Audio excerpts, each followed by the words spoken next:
Do you remember when they used to say hip-hop was just a fad? Remember that? Sure, yeah. Here we are 150 years later, and hip-hop's stronger than ever. You know what I mean? Exactly. And in fact, there's a lot of bands. There's hip-hop bands, there's rock bands, there's rap metal bands. Everything's going on. It's a beautiful blend of music. And Woodstock also accepting hip-hop into their format. DMX super, tonight super as well. Cool. Yeah, DMX is here, and everything is going down, and it's super cool. And it's a lot different than I expected. It's like we're not the type of band that does a lot of these cheap beer lawn festivals all summer long. But when we heard the way it was going down, we thought it was pretty cool, and we're happy to be here. Plus, it was 100,000 reasons why we came down here, too. $100,000. So, right here. What are you going to do? No, check the papers if you don't believe us. $100,000.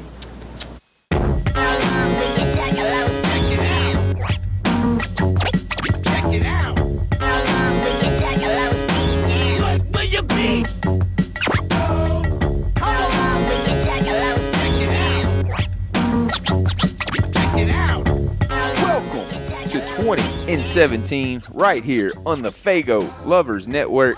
Chapter 8 already coming at you. If you haven't checked out chapters 1 through 7, do so at iTunes. You can also catch them on Stitcher at fagolovers.net as well. Also the Spreaker app, which is a really cool podcast app. Just search Fago Lovers on that and it'll bring up the entire series of 20 in 17.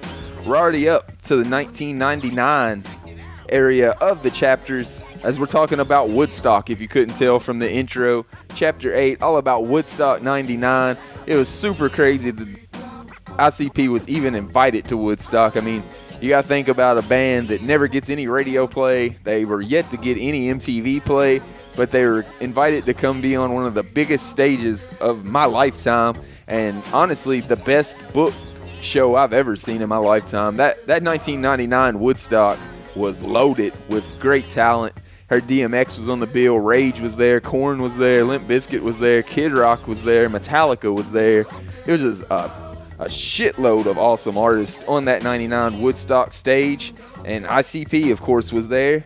And we'll hear how Jay found out about it himself, as we'll check out a little bit from Behind the Paint, the audio book, if you haven't checked that out, that Violent J put out and Psychopathic put out a year ago or so. I believe it was at the last gathering that they put it out, actually. So if you haven't checked that out, definitely order that off of Hatchet Gear or Psychopathic merch, whatever you're calling it these days. And make sure you get the Behind the Paint book, because it's about 30 hours of awesome stories just like this. One day, all was well when suddenly the line stopped and in came Alex. What career-threatening bullshit was he gonna lay down on us this time? We've been offered $100,000 to play Woodstock, Alex said. $100,000? What? That's all I needed to hear. I was down. I figured we'd do the show naked with dildos hanging out of Shaggy's ass for that kind of loot. Where do we sign, I asked. Some juggalos might have looked at us playing Woodstock 99 as a selloutish kind of move on our part. Hey, the way I look at it, Woodstock 99 sold out by asking us to play. They sold out the mainstream style for us. Woodstock never came to us and asked us to change one fucking thing about our show. They wanted ICP just as ICP comes and nothing else. If that ain't fresh, then I don't know what the fuck is. All we at ICP and Psychopathic ever do is cry about how the fucking world in the fucking industry ignores us and never gives us any props for all we've done. Well, here you have the promoters of motherfucking Woodstock 99 actually inviting our crazy clown asses to play at Woodstock. It's hard to believe. And there we were, booked to perform with the biggest artists in the world in 1999. I'm talking about Limp Bizkit. They were on top of the fucking world. Kid Rock, Korn, all of them. They were all part of Woodstock 99, and there had to be at least 150,000 people there. It was sheer madness. So here they are, Woodstock, actually considering ICP as such a major force in today's music world that they invited us to come along and do our thing along with all the other greats at that time. What the fuck is wrong with that? Most people don't know this, but many bands and the press alike diss the fuck out of Woodstock and its promoters for asking Insane Clown Posse to play. That's no lie. Woodstock straight up caught hell for inviting us. We heard that Crybaby Moby was almost gonna pull off the fucking gig when he heard ICP was part of it. He said it cheapened the whole event. Moby. Well, where the fuck is Moby right now? Fuck a Moby. Moby. Who the fuck would call themselves Moby? Motherfucker, Moby? If you ask me, I fucking love the people behind Woodstock for asking ICP to play their event and then standing behind us the whole time. We'll love them forever for that. They helped us make a dream come true by asking us along. I just know that there had to be a juggalo somewhere behind all of that. So anyone out there dissing, you need to figure out what's better, crying about being ignored all the time or celebrating when props finally do come our way. Now, for Woodstock, we wanted to make a big statement. As far as we were concerned, this was our first show where we were actually being recognized as a part of America's main music culture. So we wanted to be as all out as possible. I made our entire crew, from the soundmen to the security guards, down to the fucking stagehands with us, all dressed exactly the same. They all wore white, old school Fila shoes, black jeans, black Psychopathic Records baseball jerseys, black fingerless gloves, and black Psychopathic hats. We all looked ruthless and tight as fuck. The whole crew, all three of our tour buses were decaled up, fully wrapped with flames and our ICP name and logo and everything as we rolled onto the scene. I have to be honest though, I never really knew how big Woodstock was. At the time, I just looked at it like it was another big-ass festival of some sort. But when we were still like 500 miles away, we realized what a big deal this shit really was. We saw all these cars on the freeway. They had Woodstock-bound signs in their back windows and shit. It was truly fucking epic.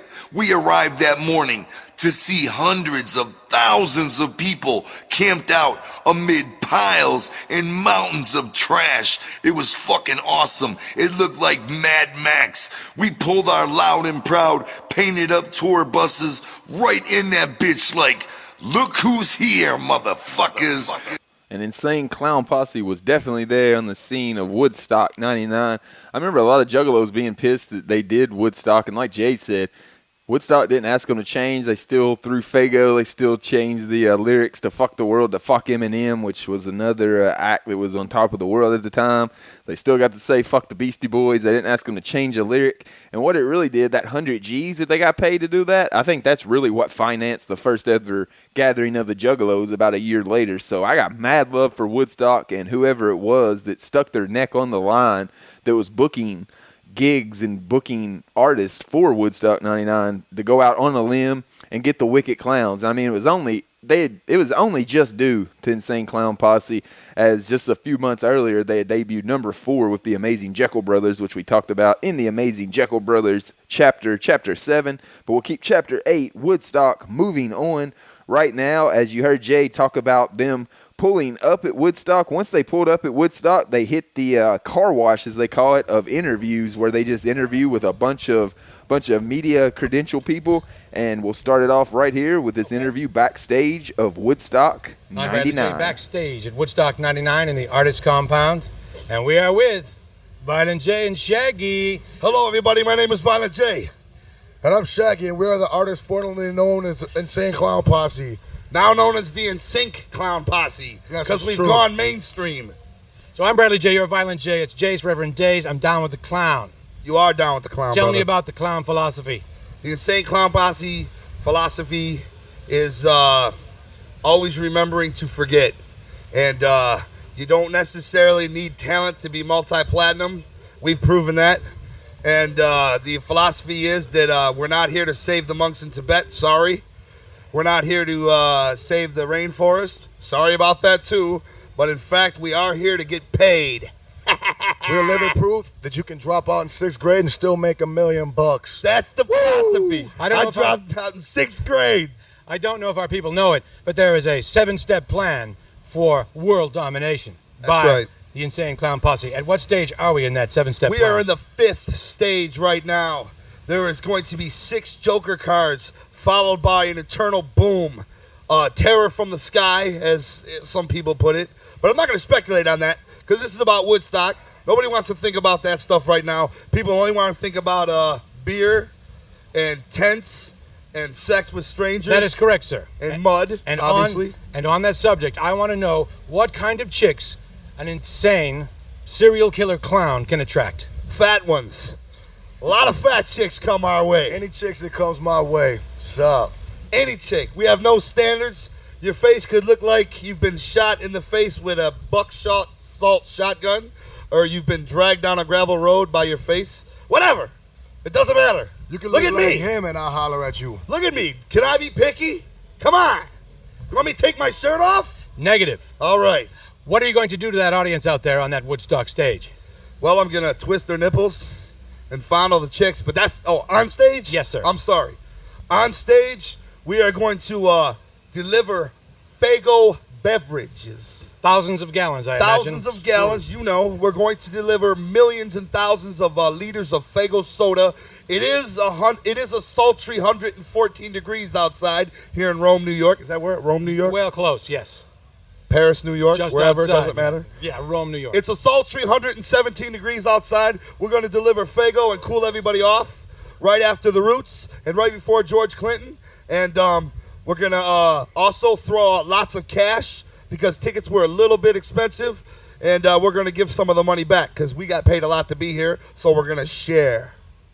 And I actually heard people on Woodstock 99 documentaries blaming ICP for kicking off the craziness. You remember Woodstock 99 actually remembered for the fans tearing down platforms and crowd surfing on the plywood from it. And then, of course, the fires the last day of Woodstock, which ICP were like 2 days removed from that before the fires broke out. And I think they were even a day removed from whenever Limp Bizkit's set was going on during break stuff, whenever the fans started tearing up the scaffolding and things like that and crowd surfing on the plywood from the scaffolding. And I actually heard a documentary about Woodstock 99 saying ICP kicked off the frenzy by putting the money on the beach balls and getting people to go after it when ICP was just trying to show love back to the fans and give them some money to pay for those $9 bottles of 12 ounces of water that they were charging for any water there on the 117 degrees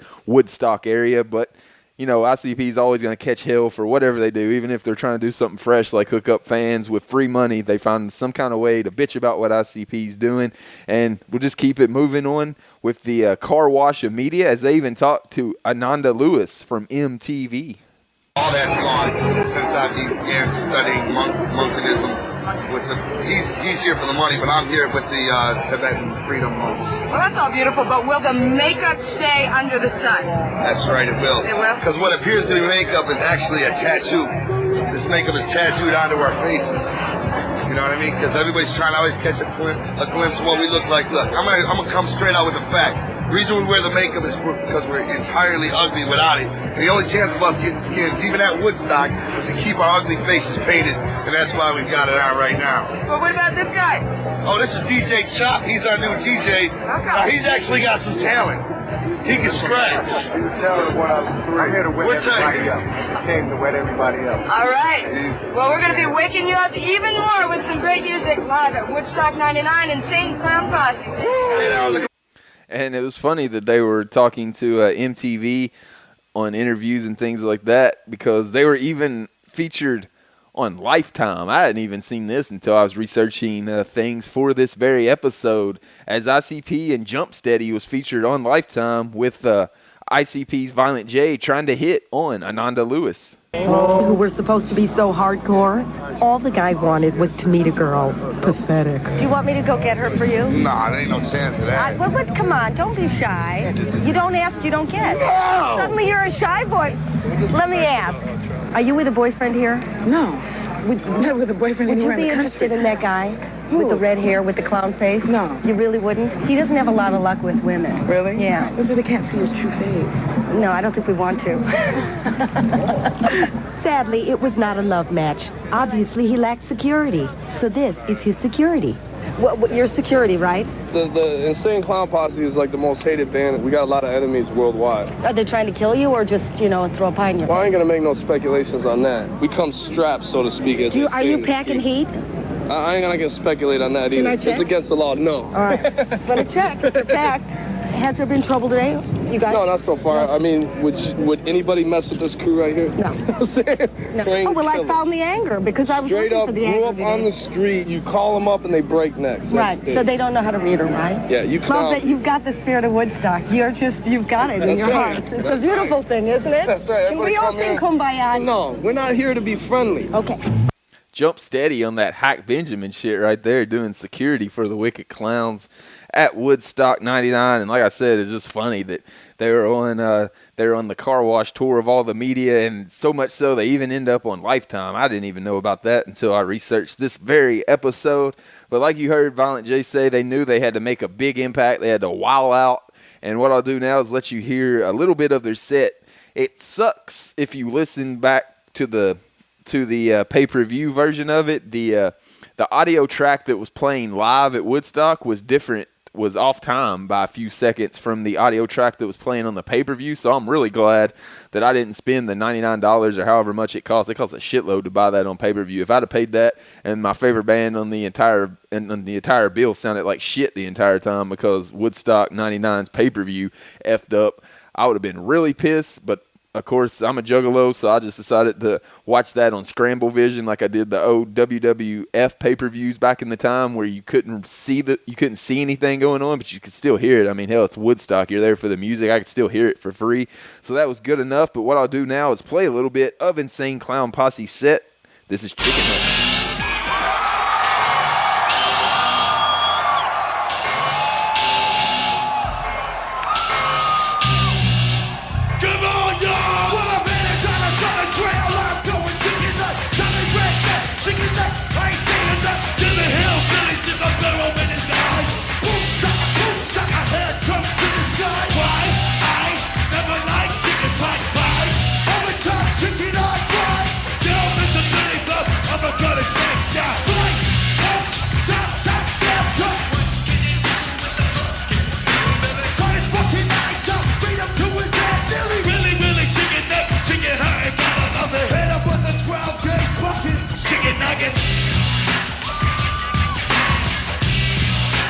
And there you hear Insane Clown Posse's Chicken Hunting live from Woodstock 99, and you heard the pop from the crowd as soon as the riff comes on for Chicken Hunting.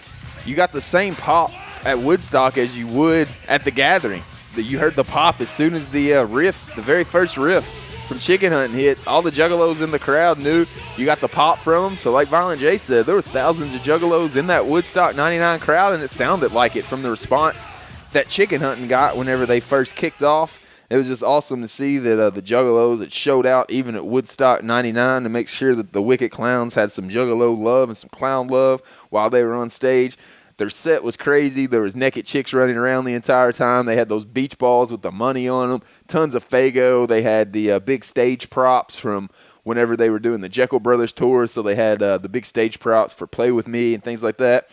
They brought out a table and put a cop through a table for trying to stop the show. Shags ended up powerbombing him through a table. Jay tried to moonsault him through the table, and the table didn't break whenever he moonsaulted him, so Shags picked him up and put him on the table and powerbombed that cop right through the table. Got a huge pop from the Woodstock crowd. And what we'll do right now is actually hear the Insane Clown Posse hotline where Jay's talking about his experience at Woodstock.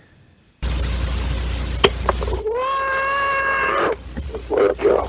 This is Violent J with a special report. This is Violent J's dead body man, the chicken stalker, the mad professor, the juggler,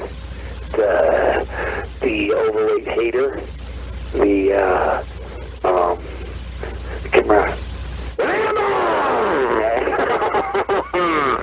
Listen, we got back from Woodstock a few seconds ago. And I'm going to tell you what happened at the fucking Woodstock. Alright? We rode our fucking buses in. It was me and all my crew. And there was like every band that's anything in the industry was there at Woodstock in this fucking little city in New York. Everybody was there. We rode in like, what, motherfuckers? That was the first time Insane Clown Posse has ever done anything with other groups. It was like all the fucking hype of what are they like, who are they, and what's it like to work with those groups. We were about to fucking find out. We rode right into the middle of the fucking Woodstock grounds. And we were like, what? You know?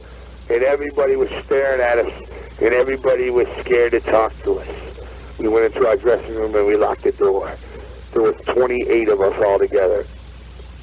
We brought 28 people to Woodstock. So there we were getting ready. And who comes over?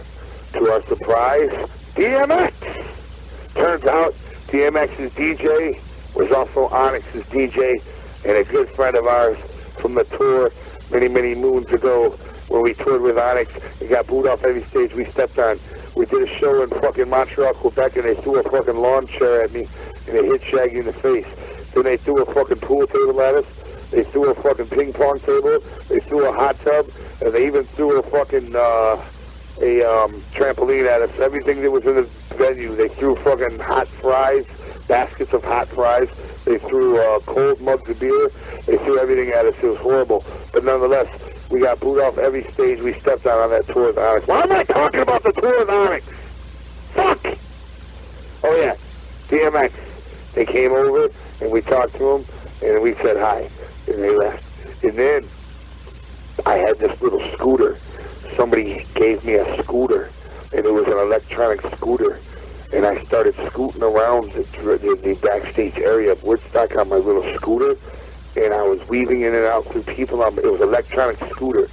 And I was weaving in and out of people. And I almost hit some people, so I hit the brakes. And my hand flew as I was falling. And I accidentally grasped Sheryl Crow's ass. That's right. Sheryl Crow was standing there in a pair of tight-ass leather fucking pants. And my hand grazed her buttocks. It felt like a regular butt. You know what I'm saying? It didn't feel like a superstar's butt or nothing. It just felt like a butt in some fucking leather pants. But I didn't know it was her because she cut her fucking hair off. You know what I'm saying? But it was Sheryl Crow. Do you know who Sheryl Crow is? She sings that song, I would walk 5,000 miles and I would walk 200 more. Anyway, she's a star. And my colleague's going, hold on a minute. Hello? Oh, it's still me. Don't go nowhere. Hold on. Alright. So then, I saw the guy from Offspring, that fucking cocksucker, and he fucking looked at me and I mean mugged him and he looked away real quick. You know what I'm talking about? That guy that sings that fucking Offspring song. How's that song go? You know, the Offspring. Put some sugar on me. Come on, give me some love. It's all over MTV. I mean mugged him and he looked away. And then who else did we meet? George Clinton. I already knew Georgie. Me and Georgie Torchy, we go way back to the days when we both used to play baseball for the Oakland A's. And who else was there? Oh, so then we're in our dressing room and I'm drinking lemonade because they give us lemonade free of charge. And who comes over but Fieldy? That's his name, Fieldy from Korn. Fieldy comes walking by. So I'm like, let's go talk to Korn. Let's see what's up. You know what I mean? Because they own the Family Values tour, and we dissed them on Everybody Rise, and they still asked us to play the Family Values tour this year. So I said, let me go see what the deal is with these motherfuckers. So I come out of this little thing, and I say, hey, you know? And he's like, what's going on, you know? And he's got like 2 bodyguards with him, and they like take notice right away. And I got 2 bodyguards with me. So our bodyguards are steady mean mugging each other, and me and this guy are shaking hands. But our bodyguards are mean mugging the fuck out of each other. It was fun. My bodyguard looked like Zeus. Remember who Hulk Hogan fought in like 19 WrestleMania 12? Fucking Zeus. Anyway, so I was talking to this guy from Corn, and I was like, yeah, so there's a lot of drama going on, you know? And he's like, I ain't heard nothing. I'm like, yeah, you know, we dissed y'all on our record, you know. He's like, oh, that, man, we don't care about that, man. And he said, we just like drinking and hanging out, man. And I'm like, you know why we dissed you, don't you? And he was like, no. And I said, because last year, y'all was putting together that Family Values tour, and we was like, what's up? You know, because it was sounding pretty fat. And y'all said, we ain't legit enough to be on your tour. And he said, nah, nobody from my band ever said that, man. I don't know who said that, but we want y'all to play it this year. And I was like, well, there's a couple other reasons we dissed you. We pretty much hammered out everything, and the dude was fucking cool. You know what I'm saying?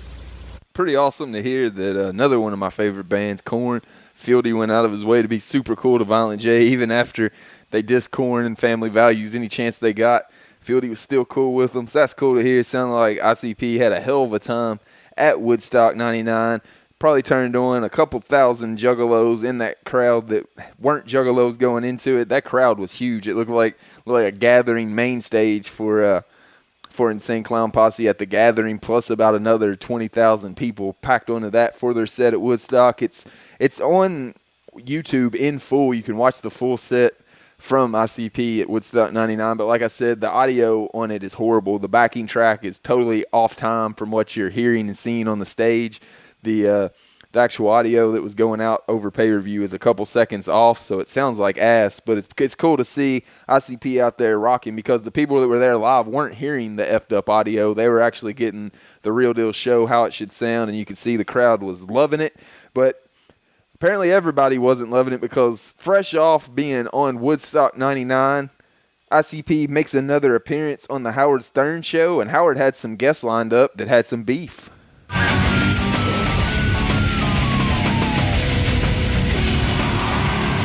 All right, listen, this is insane. That's why they're the Insane Clown Posse, but they were due here at 7:30. They just showed up. What happened to them? I'm tempted to kill this whole bit, but a couple of bands came down.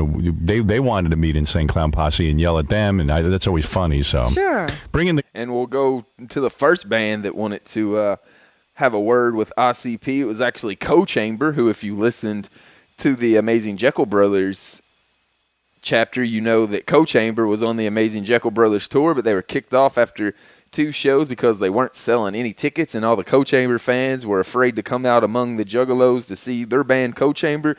Co-Chamber wasn't selling enough tickets for what they were getting paid, so Co-Chamber showed up to bitch at ICP. So as soon as we announced you guys are coming in here, the 2 bands contacted us. They want to yell at you. They say they're better than you.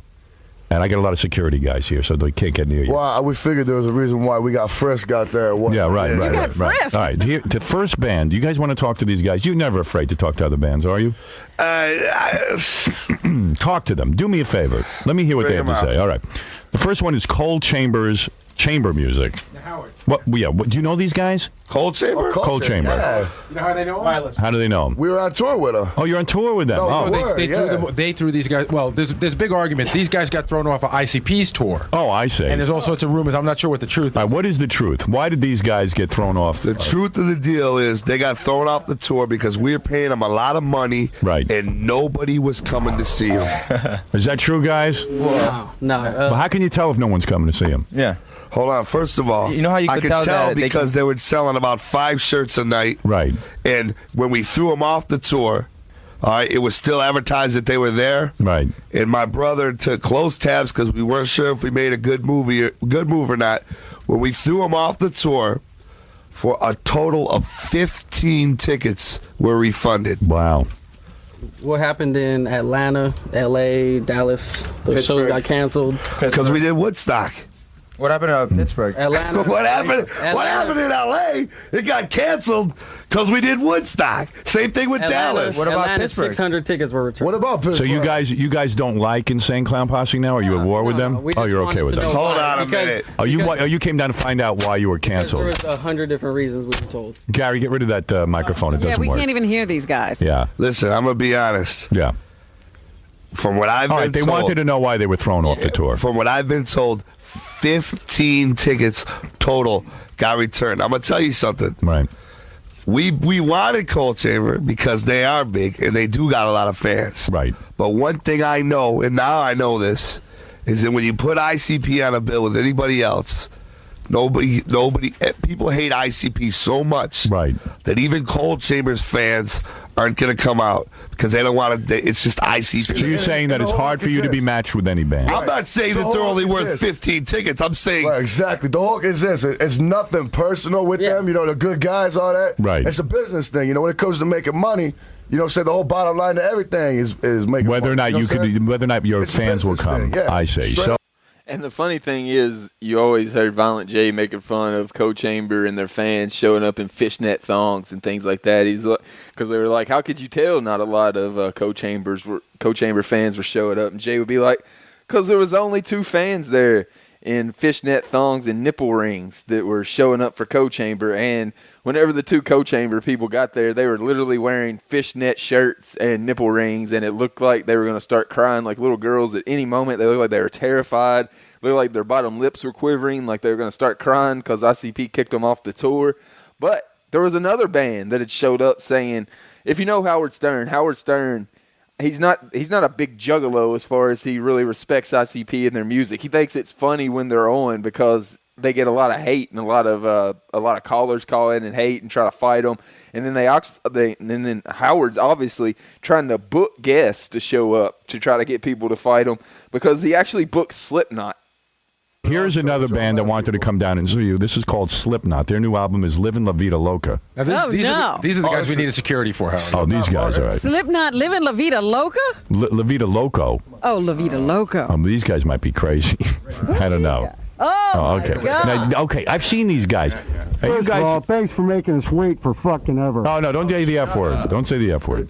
I like guys, to thank Howard Stern to contributing to my age factor. I'm going to have a beard and a cane by the time I walk out of this place. Hey, what's up? You're the king, man. We love you. Thank you. Now, First guys, of all, you we wear- love you, and you're the king, and I brought presents. Thank you. And you're How many moving guys over are in? here. How many guys are in the Your band? boy won't let me bring my stuff. What's up? How many guys are in the band? There's 9 guys in the band. All right, so there are 9 guys, and you guys wear clown masks. No, there's no clown mask. It's one clown mask. One real clown right here, bud. All right, Hey, guys. If you have eyes, you'll notice that there's one clown mask in the band. All right, one clown mask in the band. All right, so guys. You know these guys, Do ICP? you guys know? I'm getting nervous. Do you guys know these guys? never heard of What's them. up, guys? Right, right. Right. So, are you mad at Insane? I got Clown Posse? presents, man. You won't let me bring them in. You're the king. If you don't pay attention, you're probably not going to get your point across. Right. Why are you guys mad at Insane Clown Posse? I don't believe any of us have ever met Insane Clown Posse. Okay. We have nothing but respect for Insane Clown Posse. We never met those guys, so I believe when I heard on the radio earlier that you said that we were mad at them. I thought you were. I thought that's why you came down you here. heard wrong. I'll tell you one thing, though. Then why are you here? I'll tell you one thing, though. This band looks fresh as hell. Right. They look good. That is They without look a doubt. good. They do Now, look that's good. what I'm talking about. That's entertainment. You know what I'm saying? That's a fresh look. See, Howard. That's the bond. Nobody wants to see some guy sit on a stool with a flannel tied around his waist playing an acoustic guitar. Right. It just, that's entertainment. That's fresh fresh. right there. And there you hear ICP squaring off, as Howard Stern thought, with Slipknot, as obviously Howard's trying to book bands and people to fight with ICP. Like I said, he thinks it's funny. So they had booked Slipknot because Slipknot had told them that they didn't like ICP and they wanted to go in there and have it out with them. And then whenever Slipknot got in there, they just pretty much let Howard know that that was a ruse just so they could get on the air. And they had nothing but respect for Insane Clown Posse, which is really cool to hear. I wasn't a Slipknot fan at that time, but my roommate's a big Slipknot fan. And actually, I got to see Slipknot about a year ago at this time at Louder Than Life in Louisville, Kentucky. And, man, they sound just as good live as they do on CD, which always makes me respect the band even more. And the lead singer, the Corey dude, had a broken neck. He was wearing he was wearing a neck brace the entire concert, but whenever, I think it was Wait and Bleed that they did at the end, or Spit It Out, one of the others, he took the neck brace off and started headbanging just because he couldn't control himself. So you got to give props to a guy that's got a broken neck and still out there rocking his fans. I think they're called Maggots or something like that. But I actually wore, I think it was a Twisted jersey, some Juggalo jersey that I was wearing at that concert, and was getting mad love for the Juggalo jersey that I was wearing. So apparently a lot of maggots, as well as Slipknot, have nothing but respect for Insane Clown Posse. But we'll move it on from that. As you heard, Co-Chamber bitching at ICP, and like I said, Co-Chamber pretty much started crying and ran out with their panties tucked between their legs and their fishnet thongs tucked between their legs and tucked between their tails, and ran out of the studio crying. But what that did is Sharon Osbourne, who was manager of Co-Chamber at the time, famous also for being the wife of Ozzy Osbourne, heard about it, and she wanted to show up to rep for her boys Co-Chamber. You guys know what's going on today? No. All right, Sharon Osbourne, I guess, is a little upset at you guys for your comment you made yesterday. Yeah. What do you guys think of that? I think I'll slap that bitch. This endless thing with these insane clown posses, or as I call them, what is it? Willy Manilli or Vanilli? They're frauds. But anyway, I came down here because one of my bands, Cold Chamber, was booked to tour with them. And Cold Chamber lasted 2 days and they threw them off the tour. And they did it very badly. They didn't even try and negotiate or try and put the situation right. And they threw them off the tour. And fine, next. And then they started to slag them in the press and on their website. And it was enough. She went around and badmouthed us across the music industry, you know what I mean? Because she's like an industry giant, so I'm told. I think she's just a giant. You know what I'm saying? She might be a giant. I'm gonna say that fat bitch. I was absolutely stunned that anybody would call me a bitch, because I'm really not a bitch. And I'm a great big cunt. And when they call me a bitch, it's very bad for my reputation because it's so weak. You know, and I really have a reputation to uphold. So, guys, what do you think's going to happen today? What's your prediction? Well, something terrible will happen if she actually rushes us. She puts her hand on me, I'm not gonna clean out, you know what I'm saying, her energy. I'll accept anything from anybody who I respect or has musical credibility, and everybody's entitled to their own opinion, and you accept it. But when you get it from two retards who have no musical credibility, whose career is really over, they're yesterday's news. They're over. The best thing that ever happened to them right now is me. Sharon Osbourne is the wife of Ozzy Osbourne, but more importantly, she is a big manager of rock bands. She's a big woman. And I was shocked yesterday when she called up and said she wants to get a hold of you two guys. Did they hear the tape? Did you hear the tape of Sharon? Let me play it for you so you can hear it. This is what Sharon said. She's sitting in the other room. She wants to talk to you. Hi, it's Sharon Osbourne calling. So those two clowns want to slap my face, Casey. That's fine. I'll go in the studio. Let them try. Let me tell you something. I weigh 220 pounds. I'm bigger than the pair of them put together. I'll beat the shit out of the pair of the and my old man will come with me. Oh, don't bring him. So give us a call. Bye. Yep. Her husband is Ozzy Osbourne, and he can put the devil on you. That's right. He can curse you. That's a true feeling. Right. All right. Let's meet Sharon Osbourne. I was going to sit you guys on the couch with her, but I could see it could turn into violence. Turn out. She wouldn't fit so I'm going to ask Sharon to. What was that? She wouldn't fit out here with us anyway. Sharon Osbourne, of course. Sharon, I'm going to ask you to stand over there if you don't mind, because I'll put you on the couch next to them, but I'm afraid you guys will get into a fist fight. And there you hear Howard Stern trying to get the beef started with Sharon Osbourne and Insane Clown Posse right off the jump. He loves it whenever ICP's in there beefing with people. It's the world famous. It's probably the most famous Insane Clown Posse appearance on the Howard Stern Show. You can watch it in full on YouTube if you want to.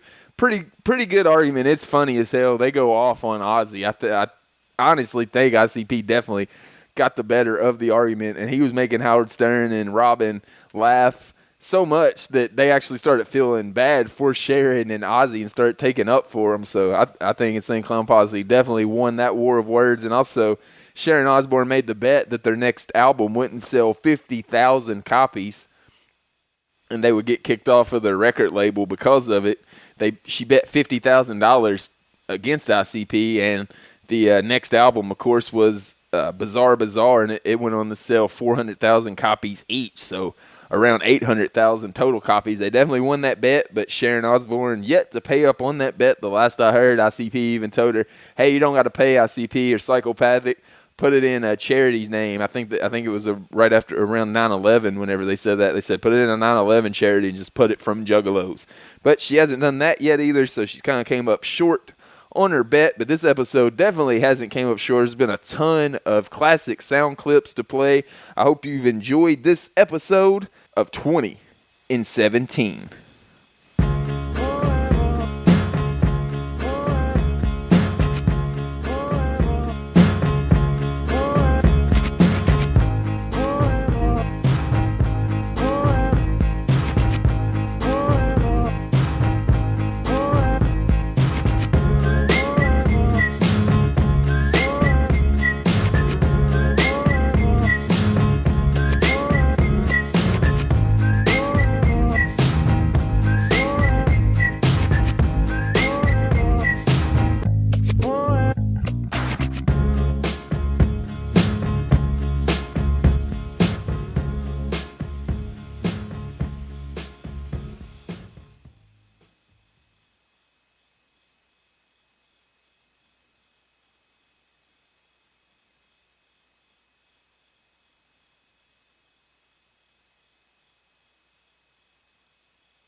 The summer of '69, a weekend known as Woodstock.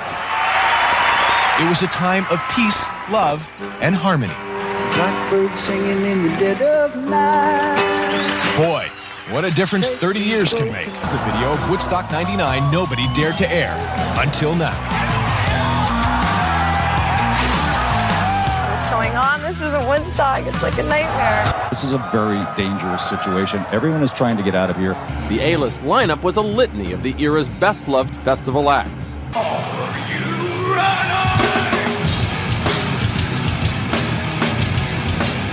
Total devastation. Bloodthirsty maniacs trying to kill me.